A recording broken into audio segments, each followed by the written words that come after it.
शुभं करोतु कल्याणम् आरोग्यं धनसम्पदा शत्रुबुद्धिविनाशाय दीपज्योति नमोस्तुते दीपज्योति नमोस्तुते दीपज्योति नमोस्तुते।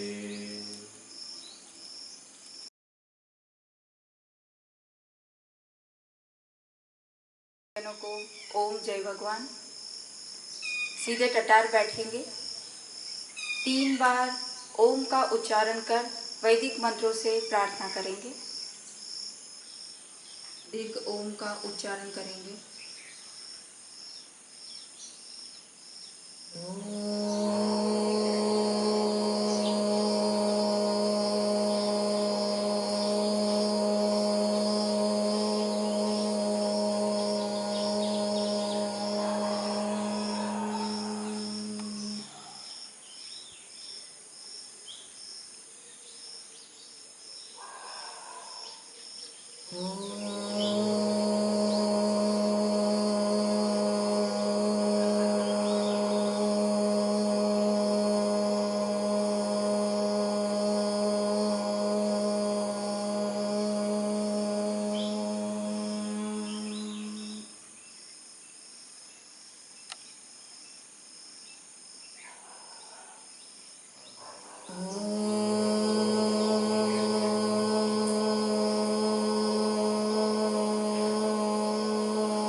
नमः शिवाय गुरवे सच्चिदानन्दमूर्तये नमस्तस्मै नमस्तस्मै नमस्तस्मै नमो नमः। ॐ पूर्णमदः पूर्णमिदं पूर्णात् पूर्णमुदच्यते पूर्णस्य पूर्णमादाय पूर्णमेवावशिष्यते। ॐ असतो मा सद्गमय तमसो मा ज्योतिर्गमय मृत्योर्मामृतं गमय। ॐ सहनाववतु सहनौ भुनक्तु सह वीर्यं करवावहै तेजस्विनावधीतमस्तु मा विद्विषावहै। ॐ शान्तिः शान्तिः शान्तिः। गुरुर्ब्रह्मा गुरुर्विष्णु गुरुर्देवो महेश्वर गुरुर्साक्षात् परब्रह्म तस्मै श्री गुरवे नमः तस्मै श्री गुरवे नमः तस्मै श्री गुरवे नमः। सभी आत्मीय जनों को ओम जय भगवान। शिवावतार भगवान लकुलिश जी ने अपने शिष्य परंपरा को शिव संकल्प सनातन संस्कृति पुनरुत्थान कार्य की जिम्मेदारी सौंपी। मेरे दादा गुरु कृपालु मुनि जी, मेरे गुरुदेव राजर्षि मुनि जी, मैं और मेरे साधु शिष्यों एवं मेरे गुरु भाई बहन आत्मीय जनों सभी विश्व में सनातन संस्कृति पुनरुत्थान एवं योग विद्या के प्रसार हेतु यथाक्षमता प्रयत्न करते रहते हैं। मैंने भगवान लकुलिश जी के तीर्थ धाम कायावरोहण में लकुलिश धाम आश्रम का निर्माण कर लकुलिश सनातन संस्कृति प्रबोधन अभियान संस्था के द्वारा विश्व में सनातन संस्कृति पुनरुत्थान का कार्य एवं योग विद्या का प्रसार होता रहे, ऐसा आयोजन किया। इस हेतु मैंने 4 मंडलियों, पूर्व मंडली, पश्चिम मंडली, उत्तर मंडली, दक्षिण मंडली में शिष्य वर्ग को जिम्मेदारी सौंपी और उनको सनातन संस्कृति प्रसार और योग विद्या के प्रसार का कार्य सौंपा।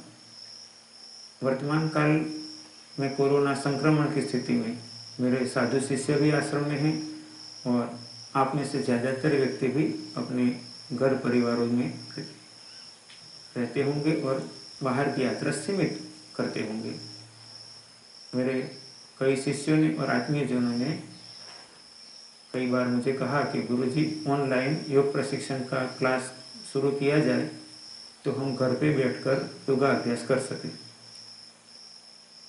योगाभ्यास योग प्रशिक्षक के मार्गदर्शन में किया जाए वह आवश्यक है और खासकर कठिन योग क्रिया हो तो योगी गुरु के पास में या तो कोई योग प्रशिक्षक के पास में रहकर करनी चाहिए। किंतु सामान्य आसन, प्राणायाम इत्यादि अभ्यास आप ऑनलाइन भी सीख सकते हो और आवश्यकता पड़ने पर वर्तमान काल की जो वीडियो कॉल की व्यवस्थाएं हैं उस वीडियो कॉल का लाभ लेकर भी सीख सकते हो। तो उस टेक्नोलॉजी का लाभ लेते हुए हमने 28 सितंबर सोमवार से निःशुल्क योग प्रशिक्षण क्लास शुरू करने का आयोजन किया। हमने आयोजन किया कि योग प्रशिक्षण लाइव किया जाए, किंतु वर्तमान की जो बारिश की मौसम चल रही है तो उस सभी स्थितियों को देखते हुए कभी ऐसा न हो कि योग क्लास चल रहा हो और इंटरनेट का या तो इलेक्ट्रिसिटी का थोड़ी मिनटों के लिए भी यदि दिक्कत हुई तो सबको विक्षेप हो और जो आयोजन किया था उस आयोजन नियमितता पूर्वक न चल सके, ऐसा न हो। इसीलिए उस आयोजन में थोड़ा सुधार करते हुए ऐसा आयोजन किया कि योग प्रशिक्षण का करीब 45 से 50 मिनट का क्लास प्री रिकॉर्डेड होगा और सुबह में 6:30 से 7:15 तक वह प्रसारित किया जाएगा और उसके साथ ही वही समय के लिए मेरे साधु शिष्य लकुलिश धाम से जिन जिन व्यक्तियों को प्रत्यक्ष मार्गदर्शन की जरूरत है उनको वीडियो कॉल के माध्यम से मार्गदर्शित करेंगे। यानी जिस दिन 6:30 बजे से जो क्लास का वीडियो रिकॉर्डिंग प्रसारित किया जाएगा उसी क्लास के संदर्भ में किसी को कुछ पूछना है जो वहां पर बैठकर यानी अपने घर पर या तो अपने निवास पर बैठकर प्रैक्टिस कर रहा है, उसे कुछ पूछना है तो इसके वीडियो के अंदर दिए गए जो मोबाइल नंबर होंगे उस मोबाइल नंबर पर ऑडियो कॉल या वीडियो कॉल करके मेरे साधु शिष्यों से मार्गदर्शन ले सकते हैं। यानी उनको वह 45-50 मिनट के लिए लाइव मार्गदर्शन मिलने की पूरी व्यवस्था की गई है। और साथ में लकुलिश टीवी नाम की हमारे YouTube चैनल पर ये प्रसारित किया जाएगा।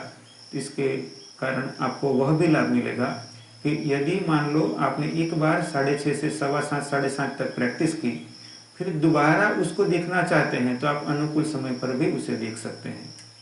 यदि कोई व्यक्ति उसी समय पर कोई कार्यवश बाहर गया हुआ है और उसको भी अभ्यास करना है तो अन्य समय पर भी वो देख सकता है और योग अभ्यास के लिए जो आवश्यक नियमों हैं उसका पालन करते हुए योगाभ्यास कर सकता है।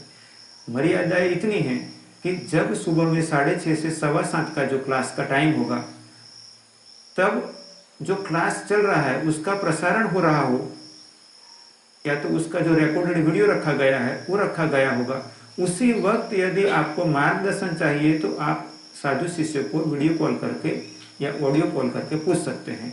किंतु ऐसा नहीं होगा कि आप फिर 9 बजे बैठे और फिर 9 बजे कॉल करके पूछो या 11 बजे पूछो या शाम को 4 बजे पूछो या रात्रि को 9 बजे पूछो, क्योंकि जो प्रशिक्षक है, जो साधु शिष्य जो आपको सिखाएंगे, उनकी भी अपने साधना, प्रशिक्षण, शिक्षण की दिनचर्याएं हैं, सेवा की दिनचर्या है। तो उनके लिए एक निश्चित किया गया है कि वह आपको सुबह में 6:30 से 7:15, यदि मान लो 5-10 मिनट ज़्यादा भी हो गई तो ठीक है, किंतु उसी समय काल में आपको प्रशिक्षण देंगे। उसी समय में आप उनको वीडियो कॉल करके लाइव मार्गदर्शन ले सकते हो। जो क्लास में चलाया जा रहा है इसके संदर्भ में कुछ भी पूछना हो, आप खुद प्रैक्टिस कर रहे हो और कोई दिक्कत हो तो उनको मार्गदर्शन दे सकते हो। यदि आप उसी समय पर नहीं ले पाए, पर उस समय पर फ़ोन करके आप कुछ जानकारी प्राप्त करना चाहते थे, वो नहीं जानकारी पूछ पाए, तो आप दिन में कोई भी समय पर कॉल कर ले, ऐसा ना करें।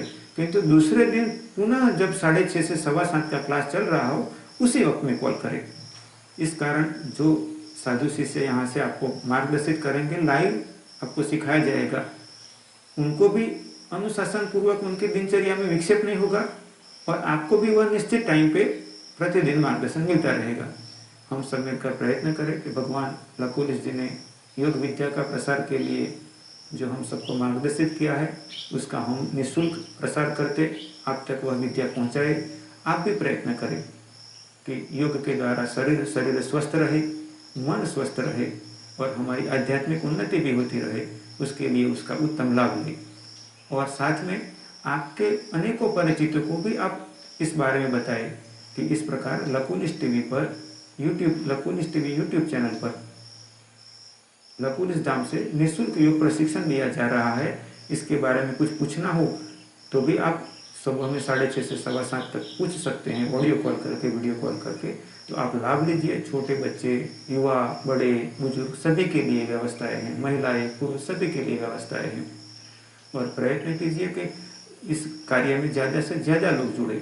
आप इसका लाभ लेने के लिए सरल उपाय ये भी कर सकते हैं कि लकुलिश टीवी यूट्यूब चैनल को सब्सक्राइब करें, जिससे प्रतिदिन जब क्लास शुरू होगा तो उस टाइम पर आपको इनबॉक्स में मैसेज आ जाएगा और आप सीधे से जुड़े भी रहेंगे और आपके आत्मीय जनों को भी इस प्रकार जोड़े कि जिसके कारण आपको योग विद्या का जो प्रशिक्षण का भी लाभ मिलेगा और साथ में ही अनेकों प्रकार से यहाँ सत्संग का मार्गदर्शन जो दिया जाएगा उसका भी आपको जब जब उसके वीडियो प्रसारित किए जाएंगे तो आपको वो मैसेज मिलता रहेगा।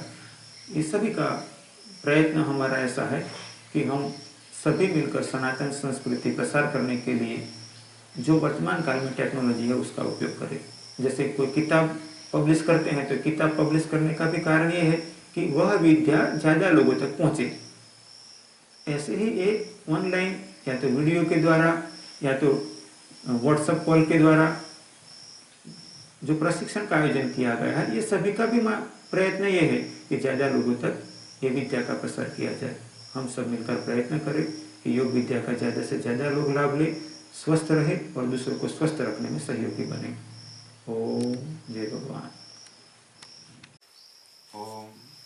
भगवान लकुलिश जी को प्रणाम करके पूज्य प्रीतम मुनि जी का शिष्य मैं योगर्षि ब्रह्मचारी लकुलिश धाम से योग प्रशिक्षण शिविर में आप सभी का हार्दिक स्वागत करता हूँ। शरीर और मन की स्वस्थता के लिए सीमितता से असीमितता की ओर और बंधन से मोक्ष प्राप्ति हेतु योगाभ्यास किया जाता है। आसन, प्राणायाम, बंध, मुद्रा, षटकर्म इत्यादि का अभ्यास हमारे शरीर को स्वस्थ एवं निरोगी रखने में लाभदायक है। योगाभ्यास करने के लिए कुछ नियमों का पालन करना आवश्यक है, जैसे कि स्नान करने के पश्चात ही योगाभ्यास करना चाहिए। योगाभ्यास के पूर्व पेट एवं आंतें खाली होनी चाहिए। अगर कुछ आहार लिया है तो कुछ समय के पश्चात ही योगाभ्यास करें। प्रवाही पेय के बाद 1 घंटा, नाश्ते के बाद 2 घंटा, मिताहार के बाद 3.5 घंटा और बाहरी आहार के बाद 5 घंटे जितना वक्त योगाभ्यास नहीं करना चाहिए। स्वच्छ एवं शांत वातावरण में बिना जल्दबाजी किए योगाभ्यास करना चाहिए। तेज हवा, अति गर्मी, अति ठंडी एवं जीव जंतुओं के उपद्रव वाला स्थान योगाभ्यास के लिए योग्य नहीं है। अयोग्य रीति से किसी भी अंगों को पीड़ित करते हुए योगाभ्यास नहीं करना चाहिए। अपनी ऊर्जा के संरक्षण हेतु योगाभ्यास सीधा जमीन पर न करते हुए दरी या कंबल आदि का प्रयोग करना चाहिए। आज हम पहले प्राणायाम का अभ्यास करेंगे। प्राणायाम को जानने से पूर्व प्राण क्या है, उसका महत्व क्या है, वो जाने। जो चेतना इस ब्रह्मांड में है, सर्वत्र विद्यमान है, वही प्राण, वही चेतना हमारे शरीर के भीतर है। यथा पिंडे तथा ब्रह्मांडे वही प्राण है। इस प्राण के द्वारा ही संपूर्ण ब्रह्मांड की गतिविधियां संपन्न होती है। यह प्राण का सूक्ष्म रूप है। प्राण मुख्यतः 10 माने गए हैं, 5 उपप्राण एवं 5 मुख्य प्राण। यह प्राण शरीर की विविध गतिविधियों के लिए सहायभूत होते हैं। स्वास्थ्य लाभ के लिए प्राणायाम का मुख्य उद्देश्य है शरीर के प्रत्येक भाग अथवा अवयव में प्राणों को संचारित करके उसको विशुद्ध एवं स्वस्थ बनाना। प्राणायाम साधक गण के लिए तो उपयोगी है ही, परंतु सामान्य जन समुदाय को भी आध्यात्मिक लाभ प्राप्त होता है। प्राणायाम परम तपः, अर्थात प्राणायाम परम तप रूप है। प्राणायाम की व्याख्या करते हुए पातंजल योग सूत्र में महर्षि पतंजलि ने कहा है, तस्मिन् सति श्वास प्रश्वास योर गति विच्छेदः प्राणायाम, अर्थात श्वास एवं प्रश्वास की गति को तोड़कर उसे रोकने के अभ्यास को प्राणायाम कहते हैं। प्राणायाम के अभ्यास के लिए कुछ उपयोगी शब्द है, उसकी जानकारी प्राप्त करते हैं। पूरक, पूरक यानी श्वास को अंदर लेना। रेचक, रेचक यानी श्वास को बाहर निकालना। कुंभक, कुंभक यानी श्वास को रोकना। कुंभक के 2 प्रकार होते हैं, एक आंतर कुंभक यानी श्वास को अंदर की ओर रोकना, और एक बाह्य कुंभक यानी श्वास को बाहर रोकना। ये 4 शब्दों को हम अच्छी तरह से समझ लेते हैं और उसे याद करते हैं। फिर से वही दोहराएंगे। पूरक यानी श्वास को अंदर लेना, रेचक यानी श्वास को बाहर निकालना, आंतर कुंभक यानी श्वास को अंदर रोकना, बाह्य कुंभक यानी श्वास को बाहर रोकना। हम जो श्वसन करते हैं उसके मुख्य 2 प्रकार है। एक अपूर्ण श्वसन यानी कि जिसमें फेफड़े पूरी तरह से प्राणवायु ग्रहण नहीं करते, जो स्वास्थ्य के लिए हानिकारक है। और दूसरा दीर्घ श्वसन, जिसमें फेफड़े पूरी तरह से प्राणवायु ग्रहण करे और वह स्वास्थ्यप्रद एवं रोगों को नष्ट करने वाला है। अब हम दीर्घ श्वसन का अभ्यास करेंगे। मेरे गुरु भाई दिव्येश जी ब्रह्मचारी आपको प्राणायाम का निदर्शन बताएंगे।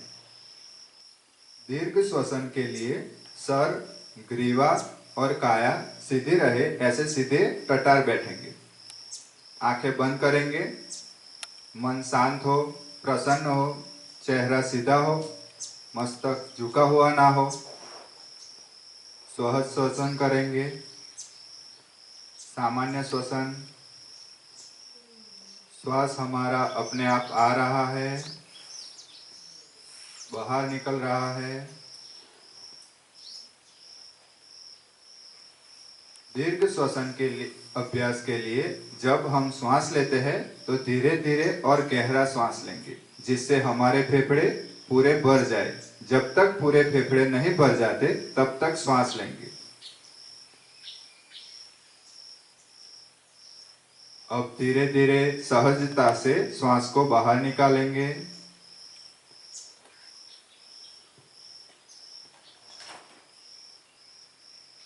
फिर से गहरा श्वास लेंगे।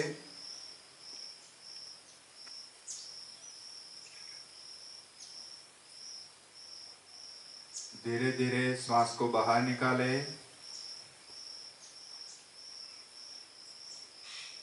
फिर से गहरा श्वास ले।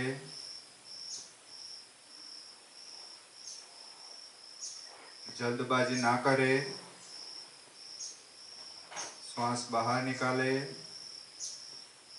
इस प्रकार अपने अनुकूलता अनुसार जितना श्वास अपने फेफड़ों में भर सकते हैं उतना श्वास ले और धीरे धीरे श्वास को बाहर निकाले। याद रखना है कि श्वास लेने में और श्वास बाहर निकालने में कोई जल्दबाजी ना हो।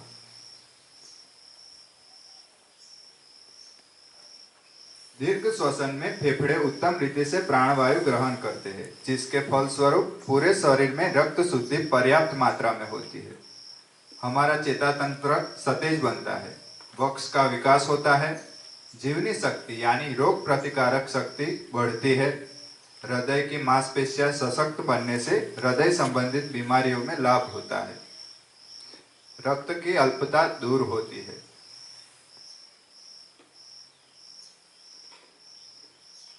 अब अपने श्वास को सामान्य करेंगे।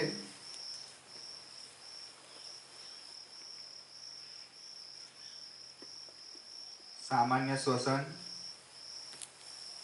अपने आप श्वास आ रहा है, बाहर निकल रहा है।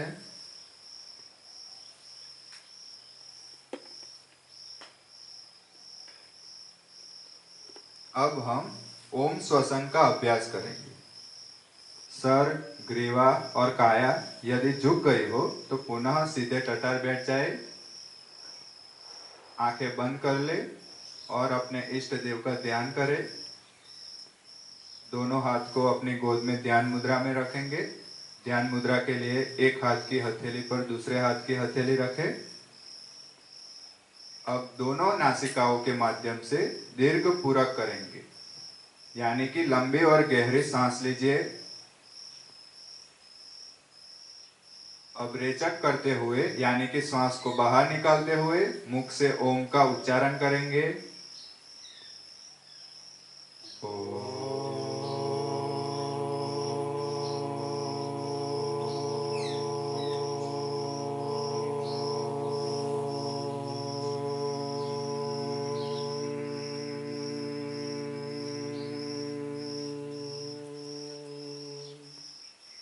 फिर से पूरक करेंगे। रेचक करते हुए ओम का उच्चारण करेंगे।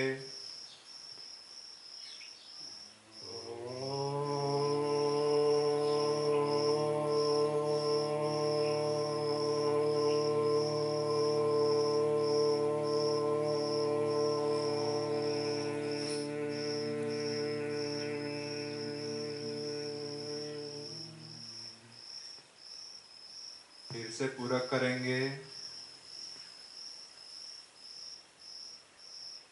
रेचक करते हुए ओम का उच्चारण करेंगे।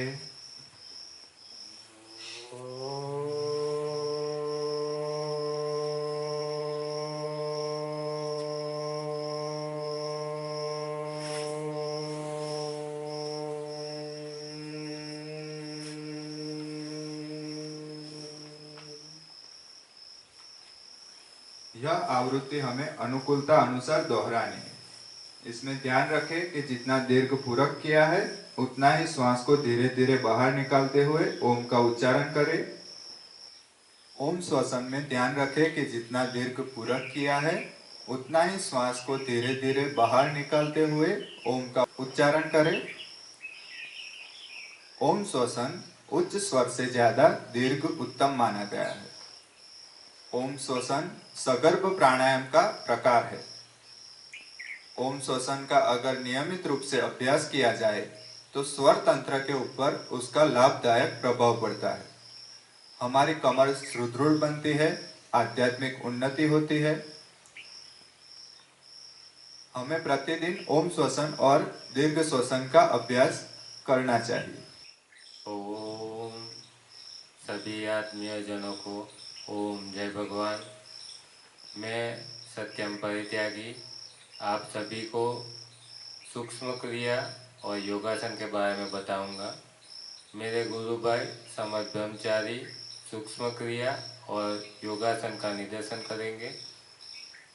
सामान्य स्थिति में हम सरलता से कठिन आसन नहीं कर सकते, इसलिए सूक्ष्म क्रिया द्वारा शरीर को लचीला और मृदु बनाकर हम आसानी से कठिन आसन कर सकते हैं। अब हम सूक्ष्म क्रिया की शुरुआत करेंगे। सबसे पहले गर्दन से शुरुआत करेंगे। सूक्ष्म क्रिया की शुरुआत के लिए अपने आसन पे सीधे खड़े रहें। सबसे पहले गर्दन की सूक्ष्म क्रिया के लिए सिर को आगे झुकाए, फिर धीरे धीरे दाएं कंधे पे सिर ले जाए, फिर पीछे, फिर बाएं कंधे पे लाए और फिर आगे लाए। ऐसा 3 बार क्लॉकवाइज और 3 बार एंटी क्लॉकवाइज धीरे से गर्दन घुमानी है। जल्दी जल्दी मत कर कीजिएगा, नहीं तो चक्कर भी आ सकते हैं।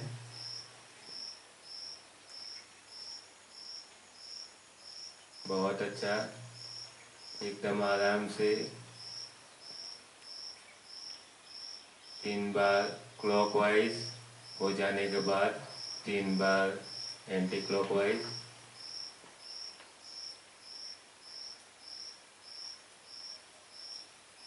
जल्दी करने की कोई ज़रूरत नहीं है, एकदम आराम से।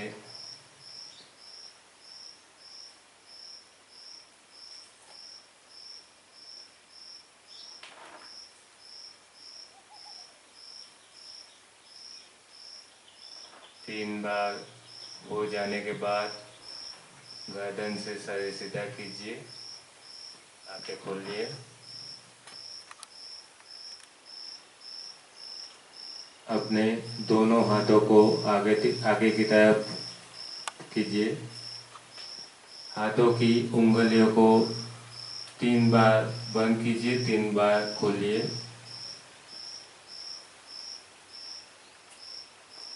उसके बाद दोनों हाथ की कलाइयों को घुमाना है, 3 बार क्लॉकवाइज, 3 बार एंटी क्लॉकवाइज घुमाइए।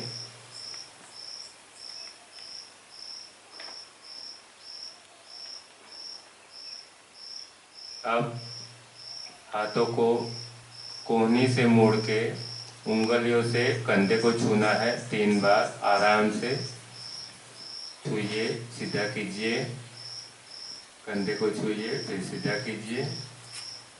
ऐसा 3 बार करें, फिर दोनों हाथ नीचे पोजीशन में लाएं। अब एक हाथ को घुमाना है, एक हाथ सीधा रहेगा, एक हाथ को पूरा घुमाना है, आगे से पीछे की ओर पूरा घुमाइए।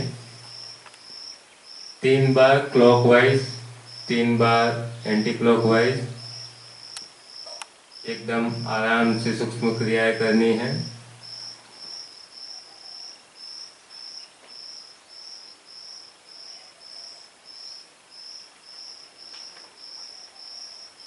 अब दूसरे हाथ से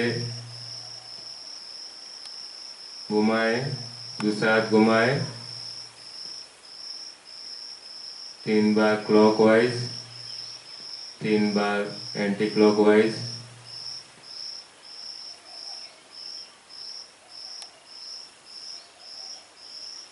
ये सूक्ष्म क्रियाएं आपको हर रोज करनी है।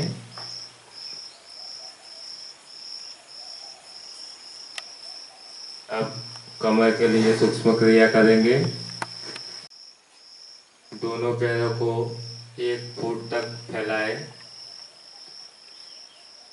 दोनों हाथ कंधे के समांतर सीधे कीजिए। अब आपको दाएं मुड़ना है, जितना हो सके पूरा मुड़िए, फिर धीरे से वापस पोजीशन में आइए और उसकी विरुद्ध दिशा में मुड़िए, जितना हो सके पीछे जाइए। ऐसा 3 बार करना है, 1 बार दाएं की तरफ, 1 बार बाएं। एकदम आराम से कीजिए, कोई भी सूक्ष्म क्रिया करने में जल्दी मत कीजिए। इससे हमारे कमर के स्नायु लचीले बनते हैं, जो आगे चल के बेंडिंग आसन करने में हमें लाभदायक साबित होंगे।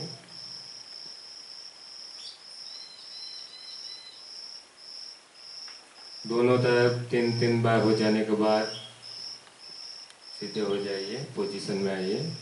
आसन पर अपने दोनों पैरों को 1.5 से 2 फीट तक फैलाएं। अब आपको अपने दाएं हाथ से बाएं पैर का अंगूठा और बाएं हाथ से दाएं पैर का अंगूठा छूना है बारी बारी से। लेकिन एक बात याद रखें, जब भी आप नीचे झुके सांसों को बाहर निकालिए और जब ऊपर उठे तो सांस लीजिए। दोनों पैरों के अंगूठों को 3-3 बार छूना है।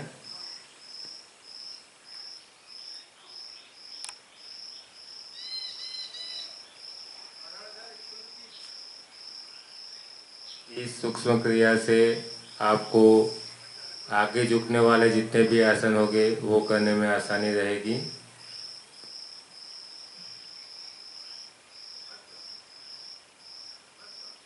तीन बार हो जाने के बाद मूल स्थिति में वापस आए। मूल स्थिति में आने के बाद अब घुटनों के लिए हम बैठक करेंगे। 3 बैठक करेंगे। आराम से बैठिए और खड़े होइए। जमीन का सहारा मत लीजिए। बैठिए, खड़े होइए, बैठिए, खड़े होइए। ये 3-3 के नंबर के हिसाब से करना है आपको। मूल स्थिति में आने के बाद अब अपने पूरे शरीर को दोनों पैरों के पंजे पे उठाए। ध्यान से बैलेंस रख के उठाए, फिर वापस नॉर्मल स्थिति में आए। फिर से पंजों पे अपना शरीर उठाए, संतुलन बनाए रखे, वापस नॉर्मल स्थिति में एक बार और अपने पंजों पे आए। अब मूल स्थिति में वापस आए। ये हुई हमारी सूक्ष्म क्रियाएं।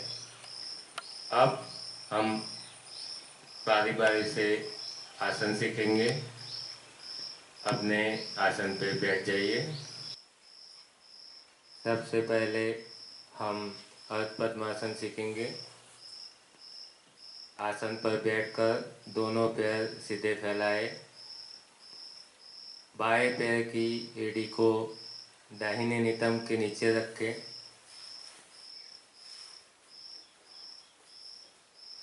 और दाहिने पैर की एड़ी को बाएं पैरों को दबाते हुए बाएं जंघा के मूल पर रखें। दोनों हथेलियों को घुटनों पर स्थापित कर ज्ञान मुद्रा बनाएं। आंखें मूंद कर ओम श्वसन का अभ्यास करें।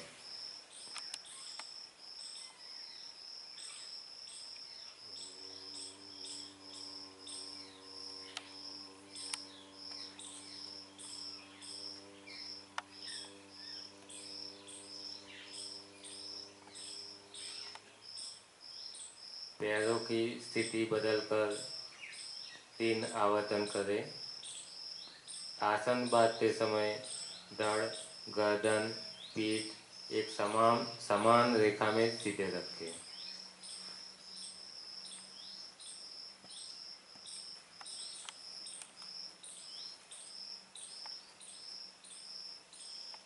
इस आसन करने से शरीर स्थिर बनता है, मानसिक एकाग्रता प्राप्त होती है।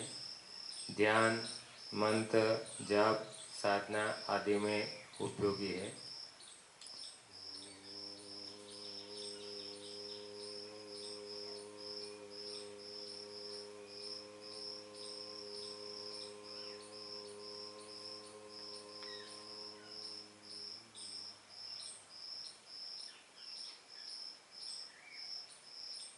इस आसन की प्रैक्टिस करते रहने से आगे चल के पद्मासन में आपको फायदा होगा। अब हम वज्रासन सीखेंगे। वज्र शब्द इंद्र के आयुध से बना है कि जो वज्र की तरह कठोर होता है। हमारे शरीर के निचले हिस्से में एक वज्र नामक नाड़ी स्थित है। यह आसन इस नाड़ी पर अत्यधिक प्रभाव डालने के कारण इसे वज्रासन के नाम से जाना जाता है। आसन पर बैठकर सामने की तरफ दोनों पैर फैलाए।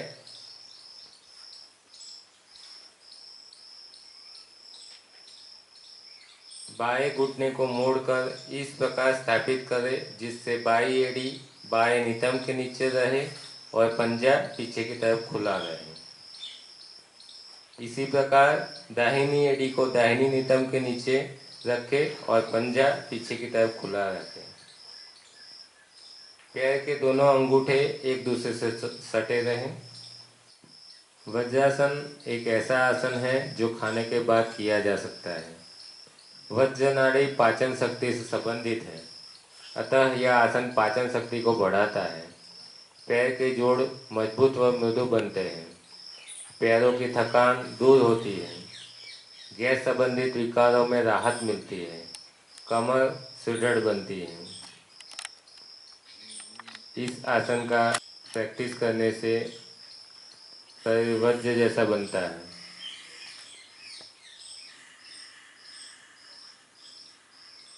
आसन में कमर, गर्दन, धड़ सभी सीधी रेखा में रहना चाहिए। आंखें बंद। ये आसन ध्यान के लिए भी उपयोगी है। धीरे धीरे अपनी मूल स्थिति में वापस आए।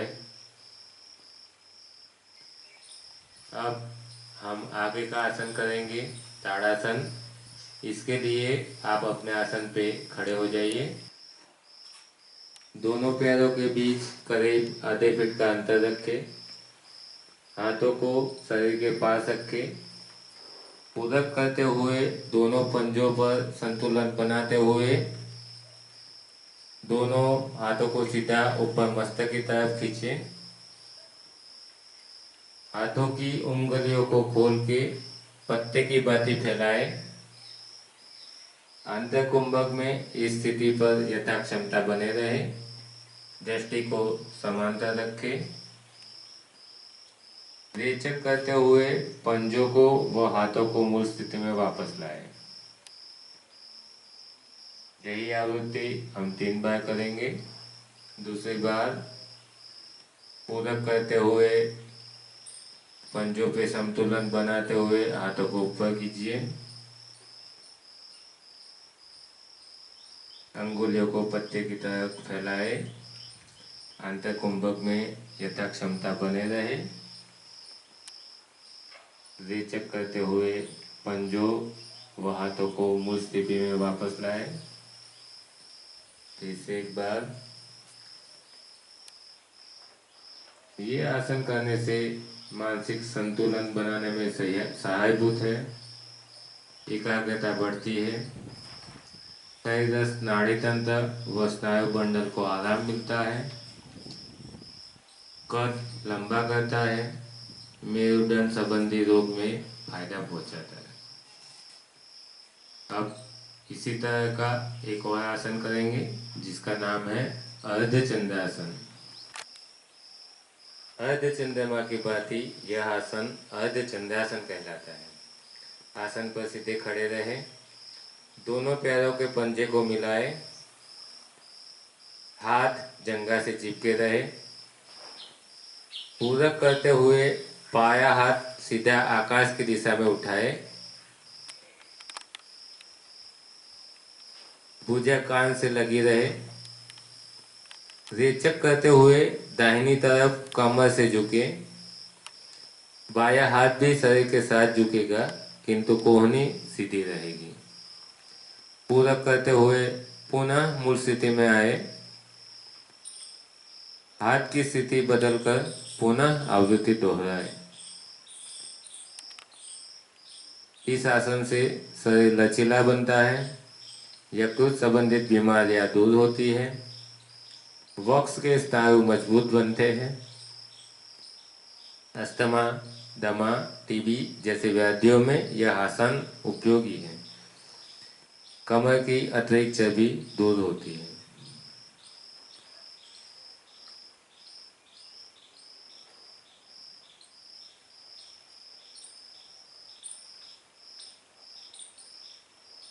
दो आवृत्ति दोनों तरफ कीजिए।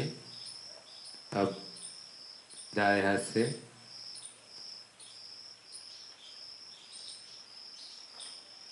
रेचक करते हुए झुके। पूरक करते हुए वापस मूल स्थिति में आए। अब हम एक और आसन सीखेंगे, भुजंग अर्थात नाक। नाक की तरह कमर को सुदृढ़ व प्रभावित करने वाला यह आसन भुजंग आसन कहलाता है। सबसे पहले आप अपने आसन पे बैठ जाइए।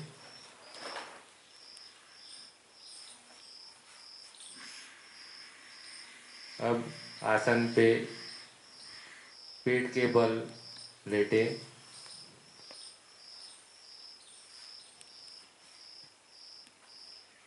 पंजों को 1 फीट की दूरी पे रखें। हाथों को मोड़कर हथेलियों को वक्ष के पास रखें। कोहनियाँ आकाश की दिशा में खड़ी रखें। मस्तक जमीन पर रखें।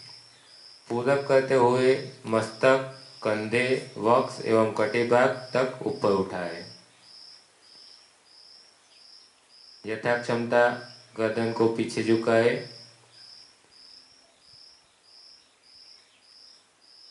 रेचक करते हुए पुनः स्थिति में आए।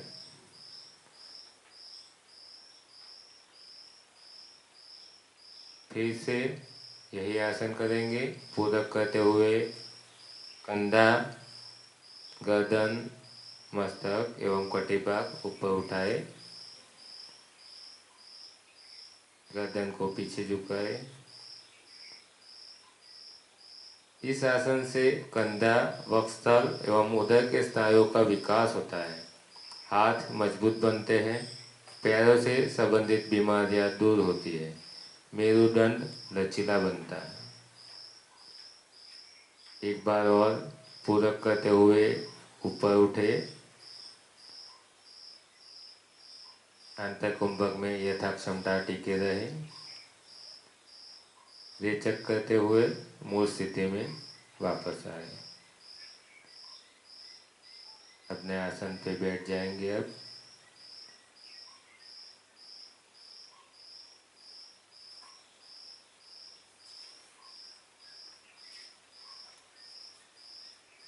अब आप लोग शायद थक गए होंगे आसन करते करते, इसलिए अब एक आराम वाला आसन आपको सिखाऊंगा जिसका नाम है शवासन। शवासन यानी शव जैसा आसन। इसमें जैसे शव पड़ा हो उसी प्रकार हमें अचेत पड़े रहना है। इसके लिए आसन पर पीठ के बल सीधे लेटे,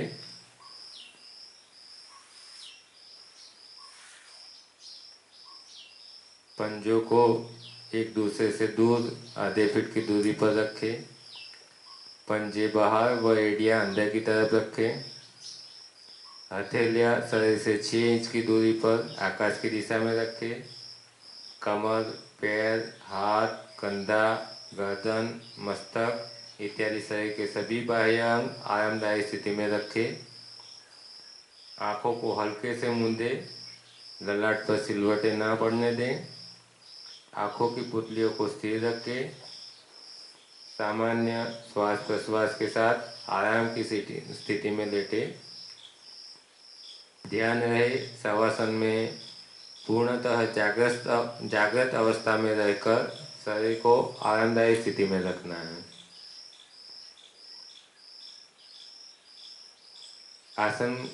दूसरे आसन करने के बाद 1 मिनट का शवासन अवश्य करें, जिससे शरीर एवं मन के तनाव को दूर करता है। हृदय व रक्तचाप संबंधी बीमारी में लाभकारी है। यह आसन के दौरान शरीर अपनी जीवनी शक्ति को बढ़ा सकता है। अनिद्रा की तकलीफ दूर होती है। शरीर को एकदम आरामदायक रखें।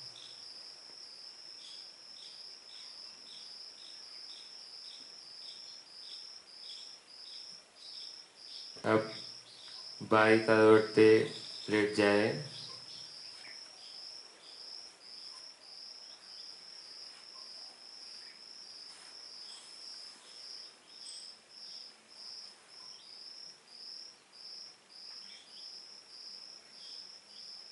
धीरे धीरे बाएं करवट से खड़े होइए।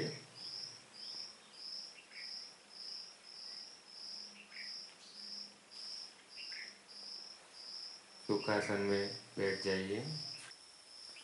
आज हमने जो योगाभ्यास किया है उसका अभ्यास करते रहिएगा। कल सुबह 6:30 बजे हम पुनः नए योगाभ्यास के साथ मिलेंगे। स्वस्थ रहे, सुरक्षित रहे और दूसरों के सुरक्षा में सहयोगी बने। अब हम सर्व मंगल के लिए प्रार्थना करेंगे। ओम सर्वे सुखिनः सन्तु, सर्वे सन्तु निरामया, सर्वे भद्राणि पश्यन्तु, मा कश्चित् दुःखमाप्नुयात्। ओम शांति शांति शांति। ओम जय भगवान।